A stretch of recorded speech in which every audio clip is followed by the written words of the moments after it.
there may be courage existing there within us, but we're so ashamed of our story or of where we've been that we don't want to tell anybody.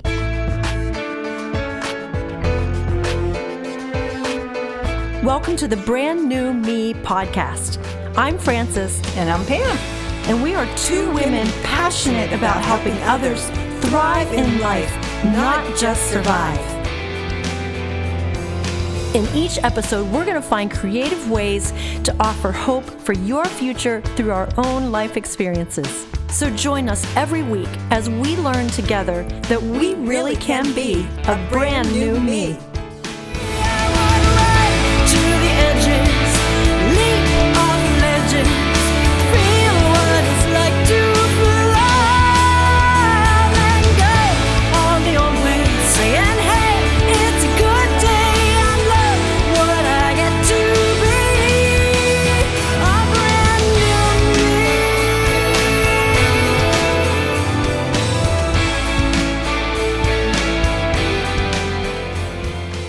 Of courage, I always think of the lion on The Wizard of Oz. I'm not going to do an imitation. I was going to. Forget that. No, I'm not doing it. So the root word for courage in the Greek and Latin is cor, meaning heart. And the earliest form of the word meant to speak one's mind by telling all one's heart. Woo! Well, you know what that means. That's vulnerability. We all hate that. It's so hard to be vulnerable. It does take a lot of courage, but I wanted to talk a little bit maybe about why we need to have courage. If I didn't share my story, or if you didn't share your story about death, or all these things we don't really want to share, we're not going to help anybody else. Our pastor was preaching on Sunday, and actually it wasn't our pastor. It was Pastor Eddie Cole. And he had talked about ministry equals inconvenience. I like that because it does. When you think about openings that God may give you, yes, we need to be led by the Spirit, but I know for myself so many times I'm going to the store or whatever, and I'm thinking, man, I hope I don't see anybody I know. I just want to go in and get my stuff and get out. Or I just want to do this and get out. And when you don't want to be bothered. And I love that because I realize that ministry does equal inconvenience. We just want to do our own thing sometimes. So being vulnerable is definitely inconvenient to me. What's your thought on that? Well, I wanted to ask you, you've obviously decided to be vulnerable in telling your story, but there must have been a time after Rick's death that you didn't want to tell your story or didn't want to talk about it. Do you think there's a time for courage? I don't know, I'm not sure what I'm asking, except that there must have been a time, I guess I was thinking, that you didn't want to share. You didn't have courage to even share.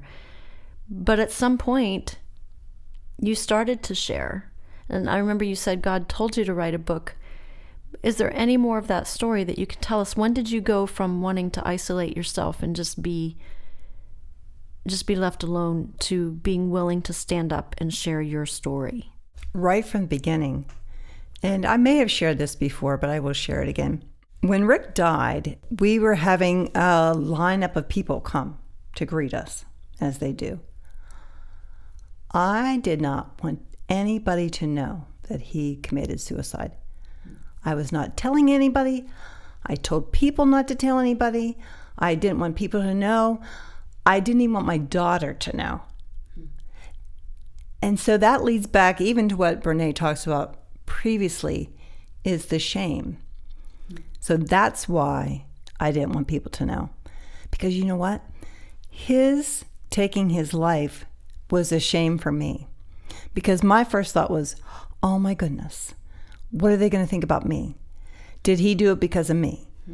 Is it because something I said? And so it all comes back to us, and we feel this shame. And so we don't have the courage because we don't want people to know. And even as time went on, I wanted to talk about it to close friends and that, but no, I didn't want people to know the shame of our family. And that's what it was to me.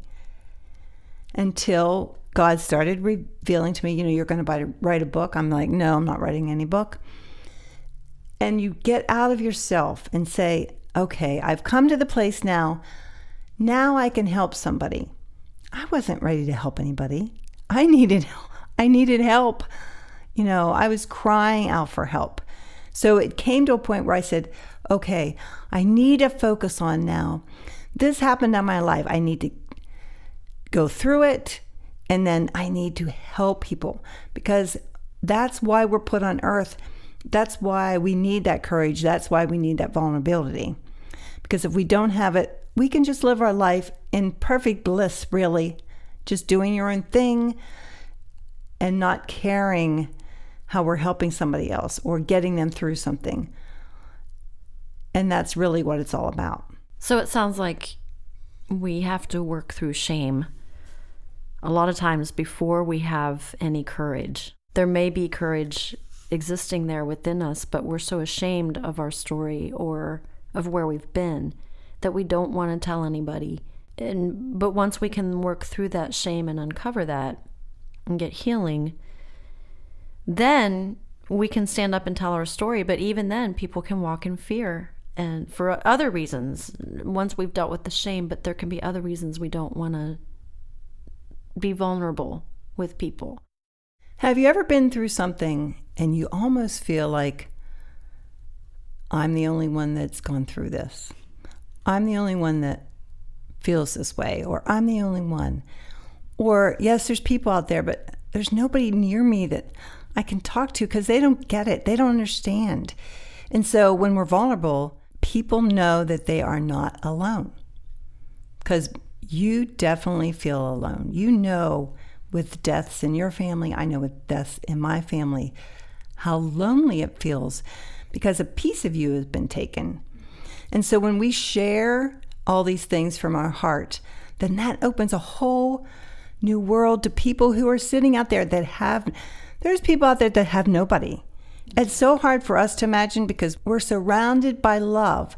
We're surrounded by family, and we don't understand that somebody sitting out there on a couch, even now, are thinking, I'm so alone.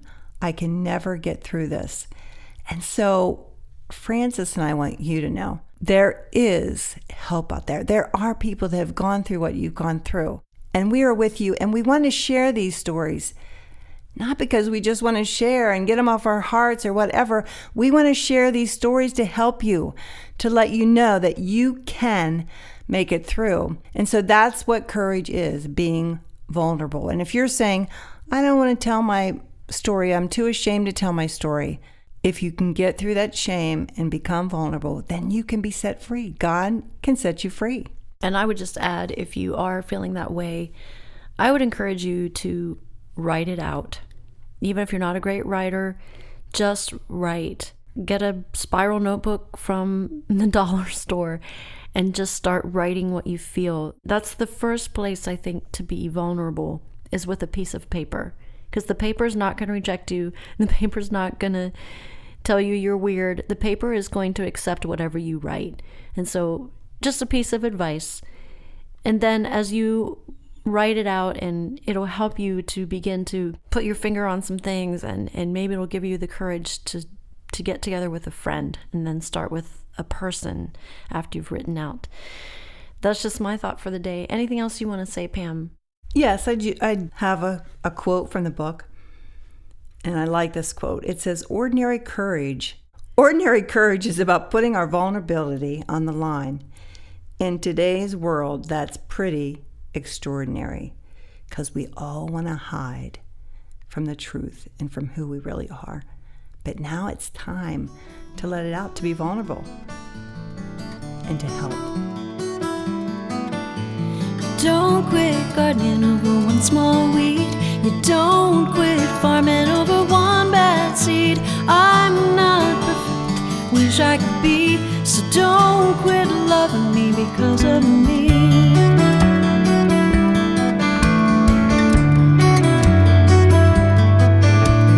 Don't quit wishing over one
a fight. I'm not perfect, wish I could be. So don't quit loving me because of me.